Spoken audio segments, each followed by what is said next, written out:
Hi guys, and welcome back to a new video. Today I'm doing an art book review of the Loish art book.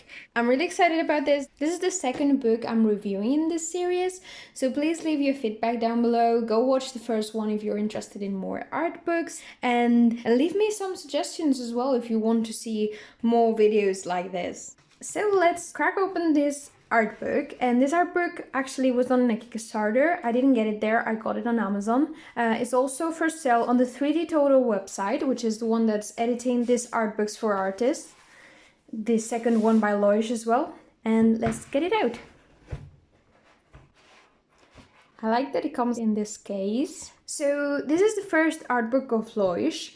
Loish is a digital artist, one of the most well-known digital artists at the moment. She's called Lois in reality without the H. Lois van Barl is a digital artist mainly, and she has now over 2 million followers on Instagram. She started early on DeviantArt, on some previous platforms before, but she's always considered like the first big digital artist in the social media community. Of course, there's other digital artists out there. She's also very known because her use of colors and her portraits of stylized, really cool girls. So this is the first art book. I also have the second one. I'll probably gonna record it soon, and don't know if that's gonna be the next one or if I want to review some other books in the middle. As in the previous video, I'm gonna show you a peek through it, and I'm gonna tell you a few things about it. Let's crack this open now.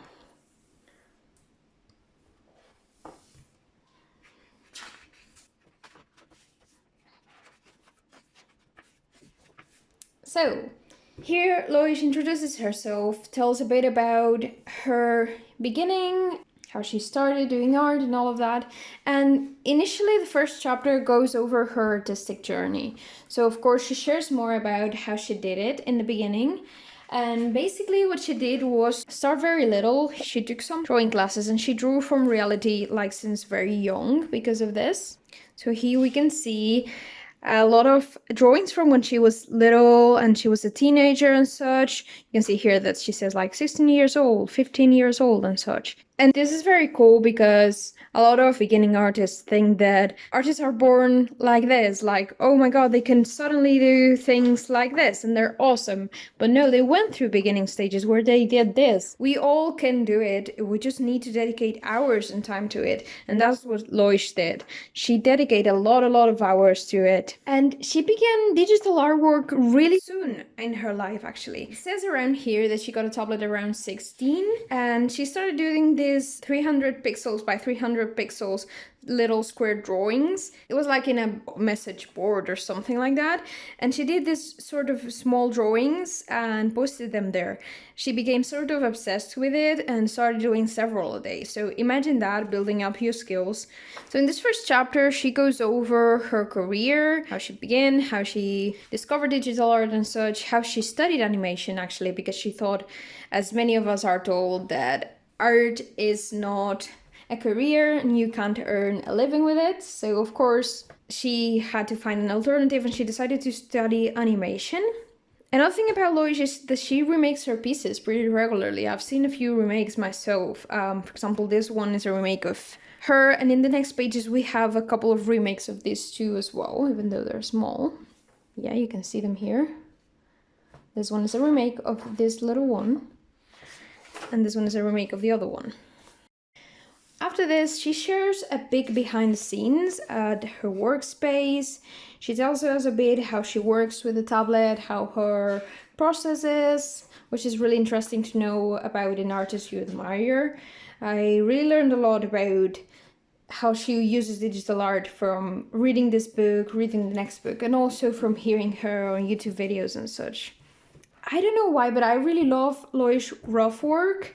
I love her finished pieces, of course, but there's something about her rough work that's really good, especially her latest one. I mean, I'm not saying this is bad, of course, but her latest one, I don't know, she's sort of developed a new style inside her style, and I'm really loving it. By the way, I'm gonna leave links to Loish down below, of course. So there's a chapter here about her process, how she does it, and how she sketches and such. She also tells a bit about how she approaches client work a bit differently. This is actually client work. I really love this piece. It's one of my favorites.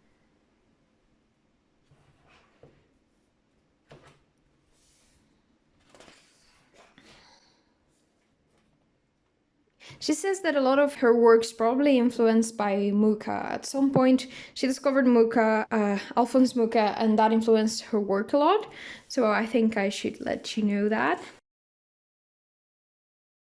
In this page is also, she goes over the importance of sketching and how the sketching habit, even when she didn't know really she was sketching, like for example in the beginning, that was mostly like sketching for her really, because they were tiny and they were like quick to do. And she says that that helped a lot because it was like unconscious practice, and she did a lot of that over the years. She also says that she uses a sketchbook from time to time.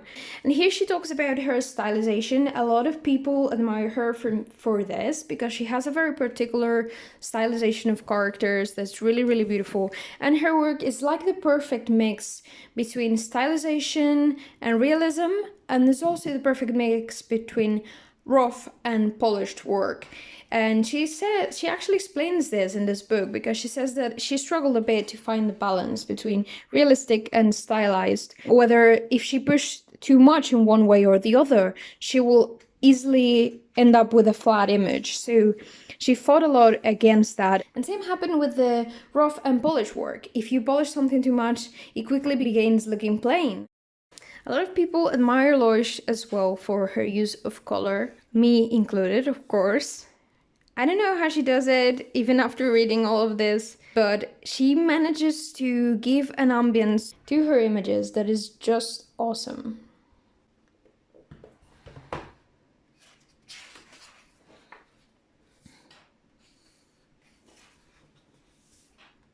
She shares her process a bit too in the book.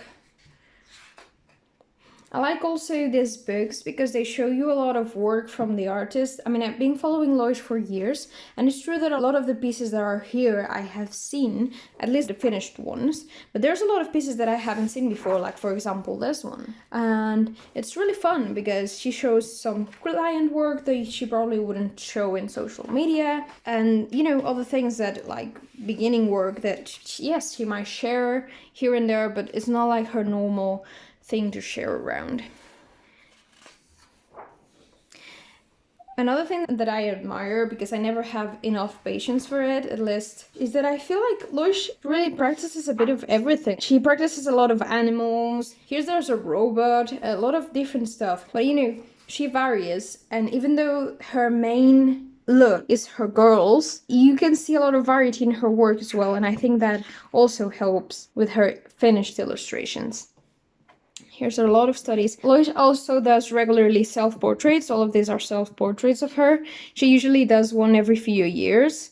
I think in her other book, she has another one that's more new, and I think she's done another one this year. By the way, she just announced a few days ago that she's getting a new book out, and she's going to be working on it this summer, so exciting.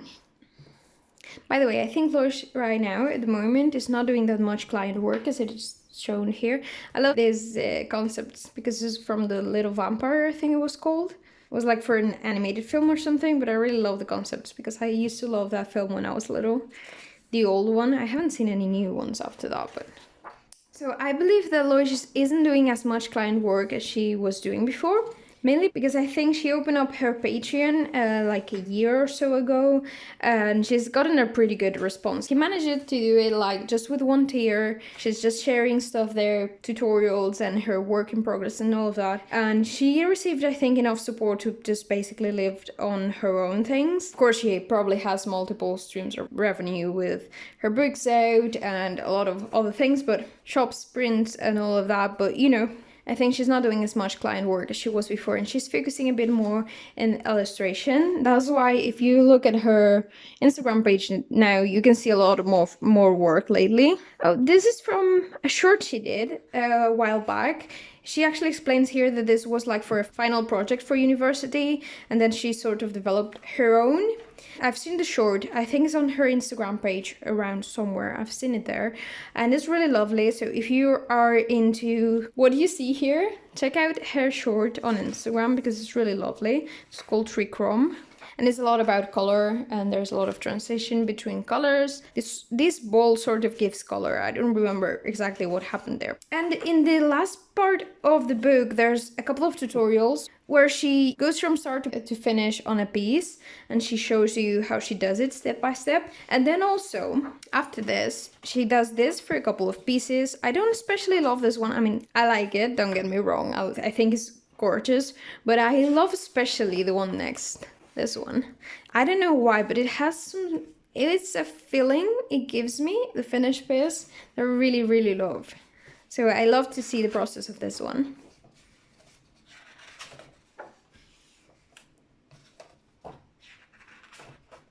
Feels like very interesting, very cozy.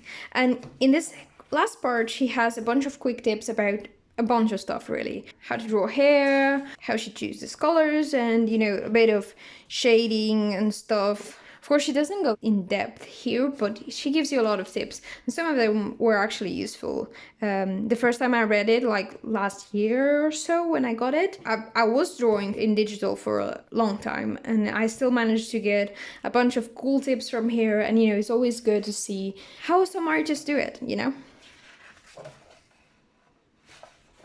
The hair tutorial there.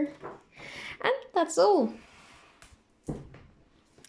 So, I really didn't have that much commentary in this book because, of course, a lot of it is just reading what Loish has to say herself on the book. But, you know, I wanted to tell you a bit about her and a bit about what's in this book. In any level you are as an artist, you'll enjoy this book, I'm sure of that.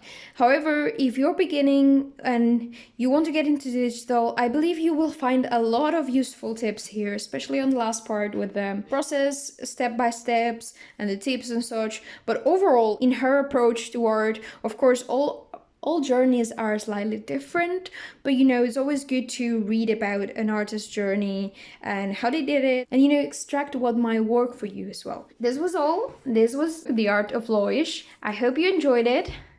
I hope you had a nice time seeing me peruse through it. Let me know if you have any questions about it.